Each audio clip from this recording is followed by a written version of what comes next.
Hello everyone, कैसे हैं आप सभी लोग। और मैं आप सभी का अपने यूट्यूब चैनल पर स्वागत करता हूं। और आज हम पढ़ने वाले हैं ऋग्वैदिक कालीन धार्मिक जीवन के बारे में।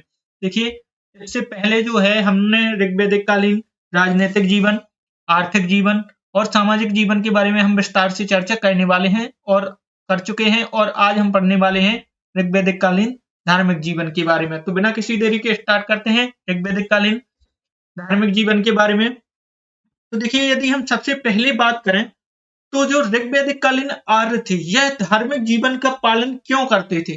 जैसे यदि मैं वर्तमान समय की बात करूं, अगर यदि हम वर्तमान समय के परिप्रेक्ष्य में समझें, तो हम वर्तमान समय में तो जो है धर्म का पालन करते हैं या भक्ति करते हैं, वो इसलिए करते हैं ताकि हमें मोक्ष की प्राप्ति हो जाए, हमें दोबारा जन्म ना लेना पड़े। लेकिन जो ऋग्वैदिक कालीन आर्य थे, ये धर्म की पूजा मोक्ष प्राप्ति के लिए नहीं करते थे, क्योंकि इस समय मोक्ष जैसा कोई कंसेप्ट था ही नहीं। यह जो लोग थे, यह भौतिक सुख भौतिक सुख और डर के कारण जो है धार्मिक जीवन का पालन करते थे। भौतिक सुख कैसे, जैसे जो ऋग्वैदिक कालीन आर्य थे, वह मतलब अपनी भौतिक सुख की प्राप्ति के लिए कि भगवान हमारे पास बहुत गाय हो जाए, धन हो जाए और अनाज हो जाए, घर मकान बन जाए, आराम से हम एक अच्छा जीवन व्यतीत कर सकें। तो इस प्रकार यह भौतिक सुख की प्राप्ति के लिए करते थे। और एक कारण था कि यह डर मानते थे, मतलब भगवान से बहुत डरते थे। और यह समझते थे कि अगर हम जो है धर्म का पालन नहीं करेंगे तो भगवान हमें दंडित करेंगे। ठीक है, तो यह दो मुख्य कारण थे जिनके कारण ये लोग धार्मिक जीवन का पालन करते थे। इसके बाद यदि हम आगे बात करें, तो देखिए आगे यदि हम बात करें तो इन्होंने ये मुख्यतः जो ऋग्वैदिक कालीन आर्य थे, यह मुख्यतः प्रकृति पूजक थे। कैसे थे? प्रकृति पूजक, यानी प्रकृति की पूजा करते थे। ठीक है, और प्रकृति पूजक होने के साथ साथ इन्होंने प्रकृति का देवीकरण किया। क्या किया? देवीकरण किया। और देवीकरण से इन्होंने मानवीकरण किया। अब इसको थोड़ी समझ लीजिए कि यह क्या है। तो देखिए, जो ऋग्वैदिक कालीन आर्य थे वह प्रकृति पूजक थे, मतलब प्रकृति की पूजा करते थे। प्रकृति के अंतर्गत जैसे सूर्य, चंद्रमा, जल, वायु, अग्नि, इन सभी की पूजा करते थे। और इन्होंने इनका देवीकरण किया, मतलब इन्हें देवता के रूप में पूजा, देवता के रूप में यह पूजने लगे। जैसे जल को यह जल देवता मानने लगे, ठीक है, हवा को यह वायु देवता मानने लगे, अग्नि को यह अग्नि देवता मानने लगे। ठीक है, और इन्होंने इन देवताओं का मानवीकरण किया, मतलब इन्होंने कहा कि ये देवता जो है वो मानव जैसे हैं। जैसे जैसे आज के मानव होते हैं जो, वैसे ही ये देवता भी हैं। अगर आपने नाटक वगैरह देखे हो या एपिसोड वगैरह देखे हो, तो उनमें आप देखते हैं कि जो देवता हैं वो स्वयं बिल्कुल मानव जैसे हैं। जैसे मानव हैं हम लोग, वैसे ही हैं। और वो सिर पर मुकुट पहने हुए हैं। तो इन्होंने जो है देवताओं का मानवीकरण किया, मतलब देवताओं को इन्होंने मानव के रूप में माना। ठीक है, इसके बाद यदि बात करें, हम आगे चलते हैं, तो अब देख लेते हैं देवताओं के प्रकार। देखिए, जो ऋग्वैदिक कालीन आर्य थे, वह अनेक देवताओं को मानने वाले थे। ठीक है, मतलब हम कह सकते हैं कि जो ऋग्वैदिक कालीन आर्य थे, यह बहुदेववादी थे, मतलब बहुत देवताओं को मानते थे। क्या? बहुदेववादी, मतलब अनेक देवताओं को मानते थे। और बाद में यह जाते जाते एक ईश्वरवाद हो गए थे, कि मतलब लास्ट में जो ये परम ब्रह्म परमात्मा है वह एक ही है, लेकिन उनके असिस्टेंट के रूप में अनेक देवता काम कर रहे हैं। ठीक है, तो इनका मानना था कि लास्ट में जो परम ब्रह्म परमात्मा है वह एक ही है, लेकिन इनके कुछ असिस्टेंट के रूप में देवता काम करते हैं। तो इस कारण से बहुदेववादी सिद्धांत को मानते थे। ठीक है, यदि हम बात करें देवता के प्रकारों की, तो ऋग्वैदिक कालीन जो आर्य थे, इन्होंने देवताओं को 3 प्रकारों से बांट रखा था। ठीक है, कौन-कौन से? एक इनके अंतरिक्ष के देवता, दूसरे जो थे इनके वो थे आकाश के देवता, और तीसरे जो थे इनके वो थे पृथ्वी के देवता। ठीक है, देवों का इन्होंने 3 प्रकार से वर्गीकरण किया था। अब यदि हम बात कर लें, तो इन्होंने जो देवता थे इनको अलग-अलग कैटेगरी में रखा हुआ था। तो हम देख लेते हैं कि कौन-कौन से थे। तो देखिए, यदि हम अंतरिक्ष की देवता की बात करें, तो इसमें आते थे इंद्र, रुद्र, मरुत और अग्नि, यह थे अंतरिक्ष के देवता। ठीक है, इसके बाद यदि हम बात करें आकाश के देवता की, तो इसमें थे सूर्य, अश्विनी, वरुण, पूषण, उषा और अग्नि, ये थे आकाश के देवता। ठीक है, इसके बाद यदि हम बात करें तो पृथ्वी के देवता, तो पृथ्वी के देवता में थे आपके पृथ्वी स्वयं। ठीक है, पृथ्वी की एक देवी के रूप में यह पूजा करते थे। फिर बृहस्पति,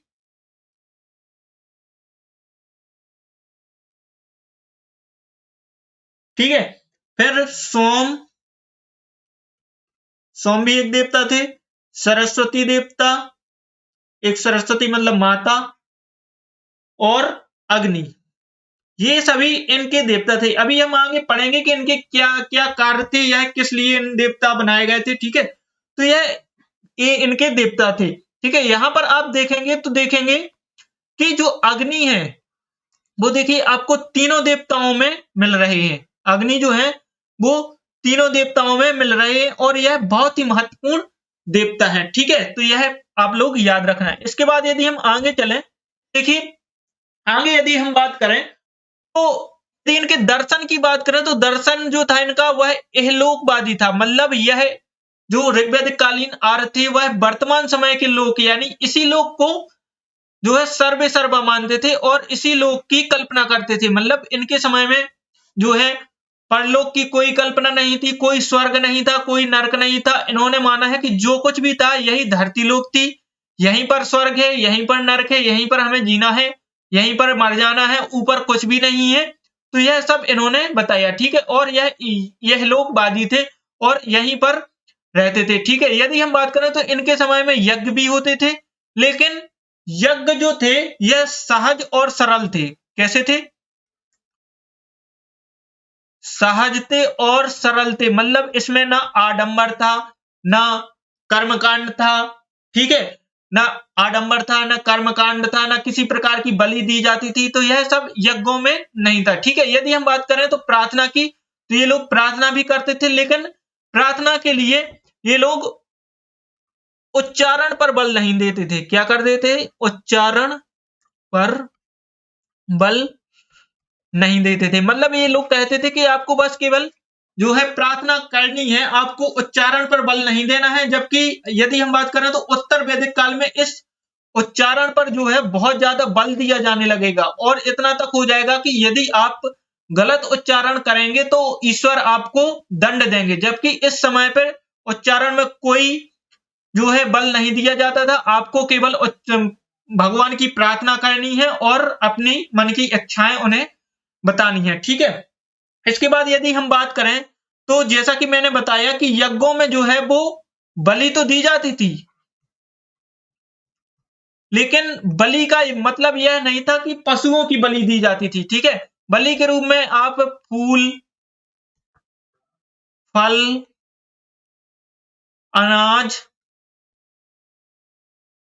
ठीक है, अनाज आदि स्वेच्छा से दिया जाने वाला यह था। मतलब स्वेच्छा से आप दे सकते थे। अगर आपकी इच्छा हो तो आप इसे दे सकते हैं, यदि आपकी इच्छा नहीं है तो आप बिना दिए भी यज्ञ कर सकते हैं। तो यज्ञ में फूल, फल, अनाज आदि की बलि दी जाती थी। मतलब फूल, फल, अनाज आदि को चढ़ाया जाता था। इसके बाद यदि हम आगे चर्चा करें तो अब इनके यदि हम बात करें दार्शनिक पक्ष की, कि इनका दार्शनिक पक्ष किस प्रकार का था। ठीक है, यदि हम इनके दार्शनिक पक्ष की बात करें तो दार्शनिक पक्ष में देखिए पुनर्जन्म,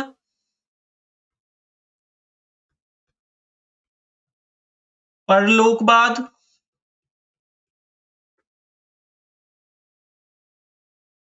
मोक्ष, भक्ति, मूर्ति पूजा और आत्मा, ये जो भी कंसेप्ट हैं जितने, ये इनके दार्शनिक जीवन में कुछ भी नहीं थे। मतलब ये लोग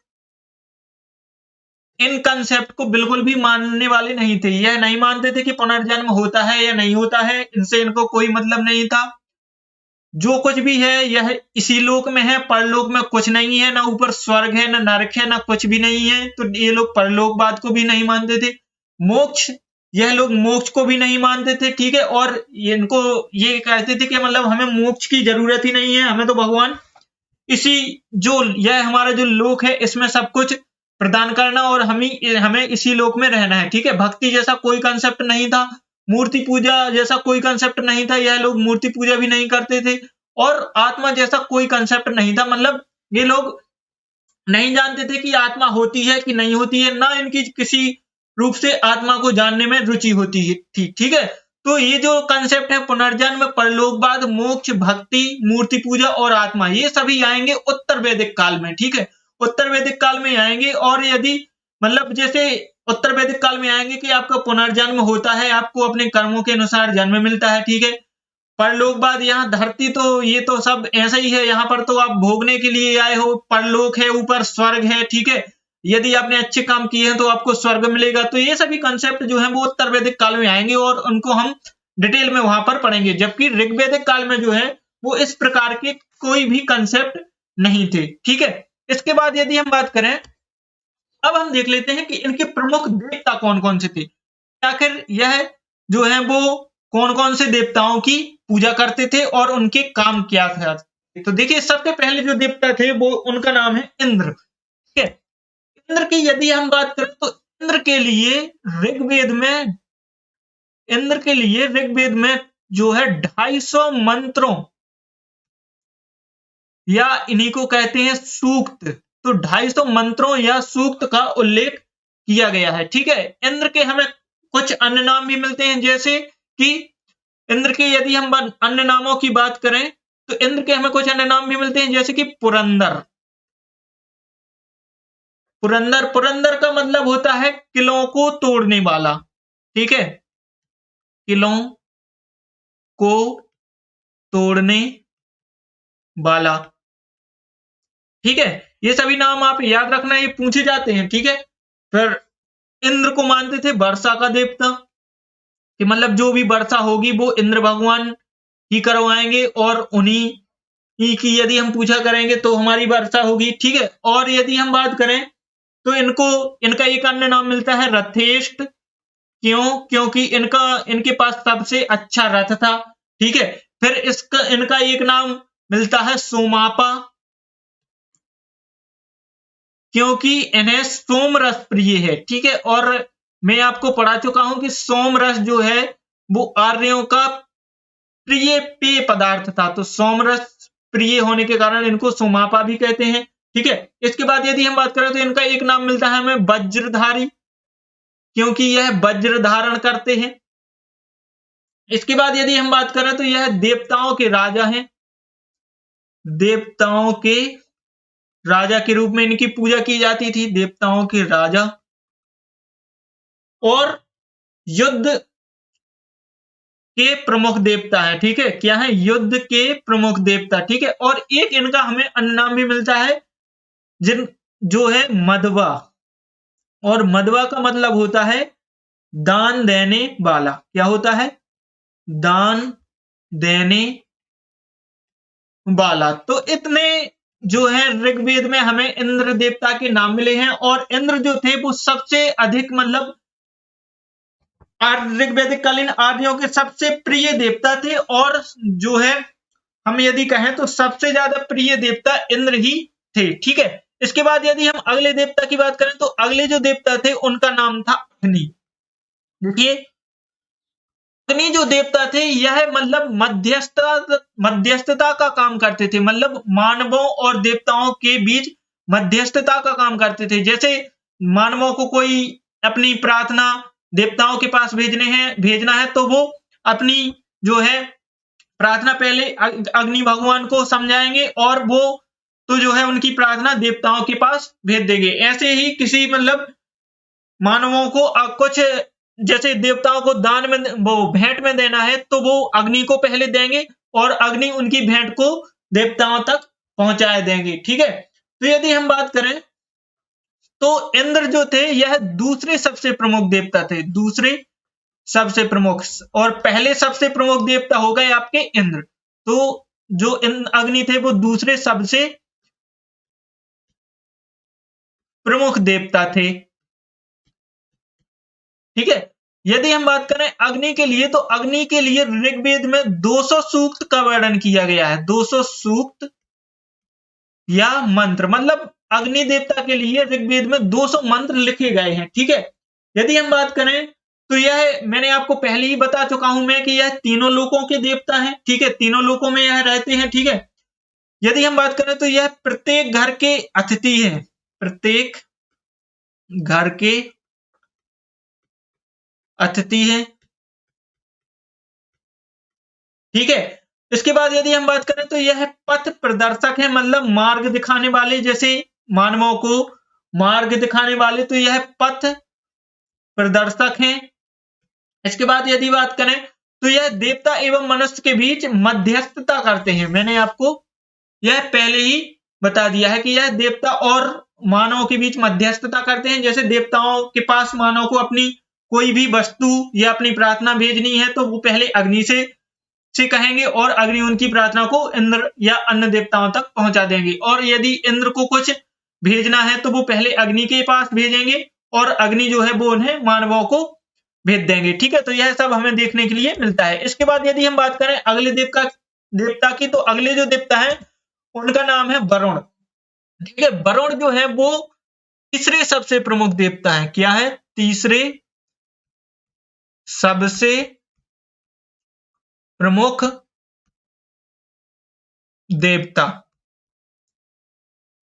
ठीक है, यदि हम बात करें वरुण की, तो वरुण के लिए 30 सूक्त या मंत्रों का उल्लेख ऋग्वेद में किया गया है। 30 सूक्त या मंत्रों का उल्लेख ऋग्वेद में किया गया है। ठीक है, इसके बाद यदि हम बात करें तो इनको एक अन्य नाम से जानते हैं। क्या? ऋतस्य गोपा। ऋतस्य गोपा यानी इसका मतलब होता है ऋतुओं की राजा। ठीक है, मतलब जो भी ऋतुएं आ रही हैं, सर्दी, गर्मी, बरसात, वो सभी इन्हीं के कारण आ रही हैं, तो इन्हें कहते हैं ऋतुओं का राजा। ठीक है, इसके बाद यदि हम बात करें तो इन्हें नैतिकता का देवता मानते हैं, कि जो नैतिक आचरण होते हैं, जैसे सभी कहते हैं कि हमें नैतिक आचरण करना चाहिए, तो नैतिकता के देवता हैं ये। सभी को नैतिकता सिखाते हैं कि जैसे अपने बड़ों का सम्मान करना चाहिए, झूठ नहीं बोलना चाहिए, ये सभी जो नैतिक हैं वो यही सिखाते हैं। ठीक है, इसके बाद यदि हम बात करें तो यह सत्य के देवता हैं, सत्य के देवता हैं। इसके बाद यदि हम बात करें तो यह जल देवता है, क्योंकि जल देवता तो नाम से ही स्पष्ट है, आप जानते हैं कि जल का ही एक पर्यायवाची क्या है? वरुण है। ठीक है, इसके बाद यदि हम बात करें तो एक मतलब पारसी ग्रंथ है जिसे कहते हैं अहोरमंजा। ठीक है,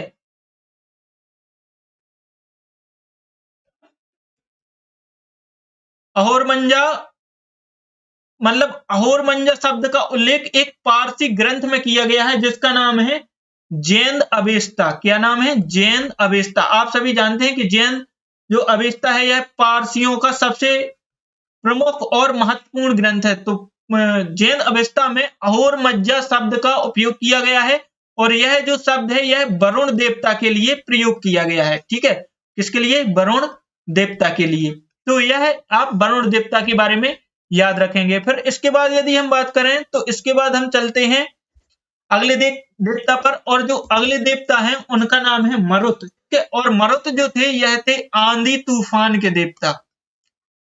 आंधी तूफान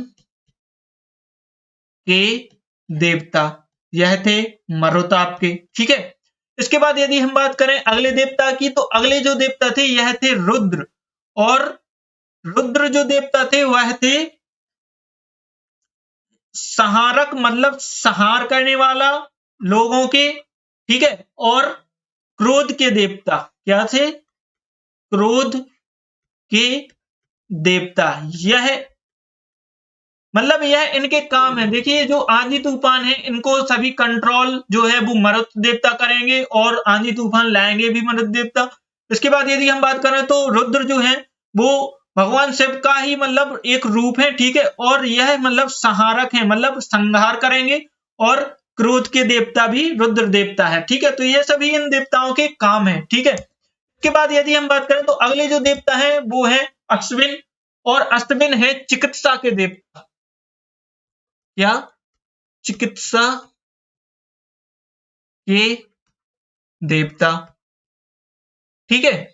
इसके बाद यदि हम अगले देवता की बात करें, देखिए जो अगले देवता हैं वो हैं आपके पर्जन्य, ठीक है। और पर्जन्य कौन है? यह है बादलों के देवता, ठीक है। क्या है? बादलों के देवता।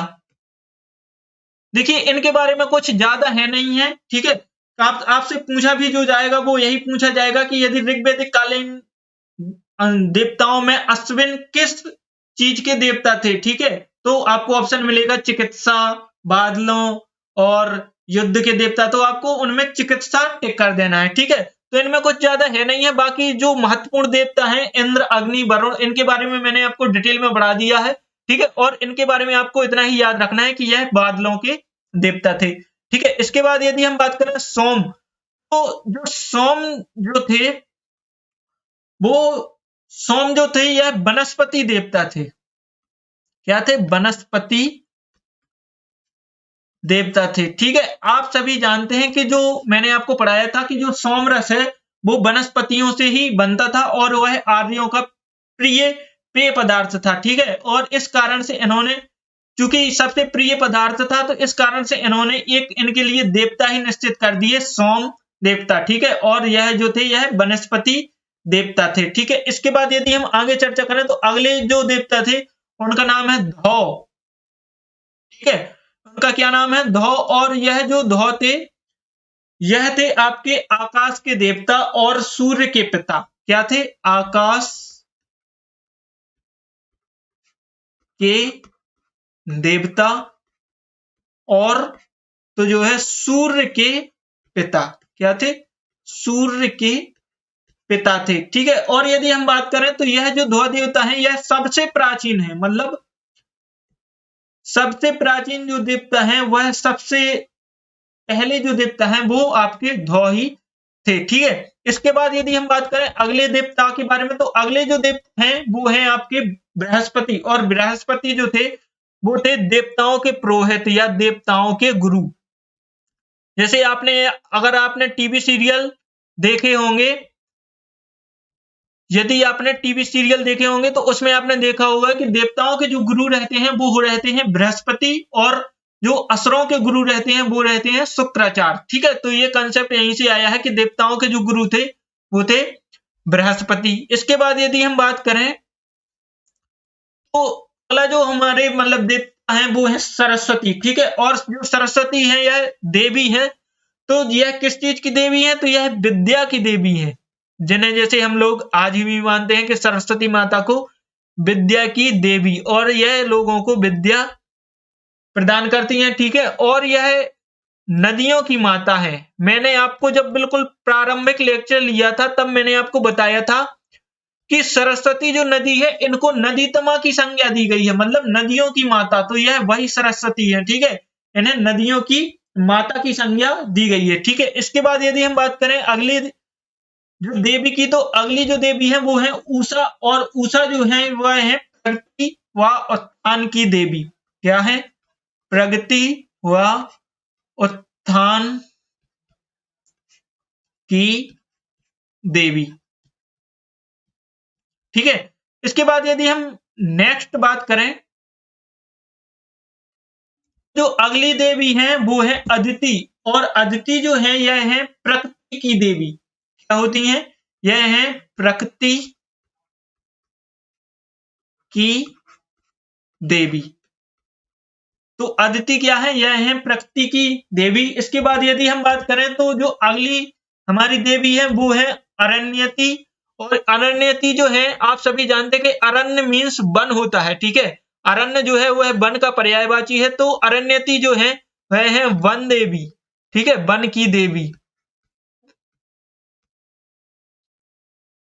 वन की देवी। और यदि हम बात करें तो अगली जो देवी है उनका नाम है सावित्री, ठीक है, और सावित्र जो है यह सूर्य की पत्नी है। क्या है?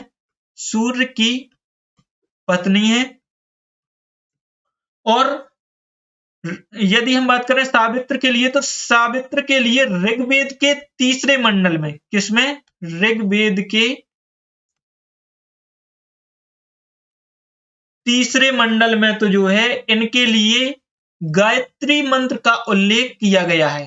तो यह क्वेश्चन बहुत बार पूछा गया है, तो इसे आप याद रखना कि ऋग्वेद के किस मंडल में गायत्री मंत्र का उल्लेख किया गया है। तो यह किया गया है ऋग्वेद के तीसरे मंडल में गायत्री मंत्र का उल्लेख किया गया है, ठीक है। तो देखिए यहां पर जो हमारे ऋग्वैदिक कालीन देवता थे वो सभी समाप्त हो गए हैं, ठीक है। और ऋग्वैदिक कालीन जो देवता थे उनके बारे में मैंने आपको डिटेल में बता दिया है कि सबसे जो प्रमुख देवता है वो इंद्र है, फिर दूसरे नंबर के जो प्रमुख देवता है वो अग्नि है, फिर तीसरे नंबर के जो प्रमुख देवता है फिर वरुण है। फिर इसके साथ साथ मैंने आपको जो है हर देवता के काम बता दिए हैं कि इनके काम क्या थे या इनकी पूजा किस लिए करते थे ऋग्वैदिक कालीन। और इसके साथ साथ मैंने आपको तो जो है ऋग्वैदिक कालीन धार्मिक जीवन के बारे में विस्तार से बता दिया है कि इनके जो धर्म था उसमें आडंबर किसी भी प्रकार का नहीं था। धर्म जो था वो बहुत ही सरल और सहज था, ठीक है। तो यह हमारा धार्मिक जीवन का जो लेक्चर है वो यहाँ पर समाप्त हो गया है, ठीक है। और इसके बाद जो है अब हम पढ़ने वाले हैं उत्तर वैदिक काल। देखिए ऋग्वैदिक काल में मैंने आपको विस्तार पढ़ा दिया है आर्यों का और उनके राजनीतिक, सामाजिक, धार्मिक और आर्थिक जीवन को भी विस्तार से पढ़ा दिया है, ठीक है। तो अब इसके बाद हम चलेंगे उत्तर वैदिक काल में, और उत्तर वैदिक काल में आप बहुत अधिक इनमें परिवर्तन देखेंगे। मतलब जब हम आप धार्मिक जीवन को पढ़ेंगे उत्तर वैदिक काल में तो आप देखेंगे कि देवताओं की स्थिति ही बदल गई है, ठीक है। तो यह सब हम धार्मिक जीवन के अंतर्गत चर्चा करेंगे। इसके साथ साथ आर्थिक, सामाजिक और राजनीतिक जीवन भी यहाँ पर पढ़ेंगे, ठीक है। और यदि हम इसके बाद यदि आगे बात करें तो आपको यदि हमारी वीडियो अच्छी लग रही है तो प्लीज इस वीडियो को आपको ज्यादा से ज्यादा लोगों के पास शेयर करना है, ठीक है। और यदि आपको हमारी वीडियो अच्छी लग रही है तो प्लीज हमारे चैनल सोबर्टी क्लासेस को जरूर सब्सक्राइब करें। देखिए दोस्तों अभी 2-3-4 दिन या हम कह सकते हैं कि 10 दिन मेरी वीडियो नहीं आ पाई है इस चैनल पर, क्योंकि थोड़ी मेरी जो तबीयत थी वो डाउन हो चुकी थी, मैं थोड़ी बीमार हो गया था, तो इस कारण से वीडियो नहीं आ पाई है। और मैं आपको अब विश्वास दिलाता हूं कि अब जो वीडियो है वो पर डे आएगी, ठीक है, चाहे आपके लिए मुझे कितनी भी मेहनत करनी पड़े, ठीक है। तो यदि आपको कंटेंट अच्छा लग रहा है, यदि आपको पढ़ाना अच्छा लग रहा है तो प्लीज लाइक कीजिए। और यदि आपको इस वीडियो से कुछ भी सीखने के लिए मिल रहा है तो आप इस वीडियो को ज्यादा से ज्यादा लोगों तक शेयर कीजिए, जिससे यह जो जानकारी है वो सभी लोगों तक पहुंच सके। अंत में जय हिंद, जय भारत। अपनी पढ़ाई को प्लीज कंटिन्यू कीजिए।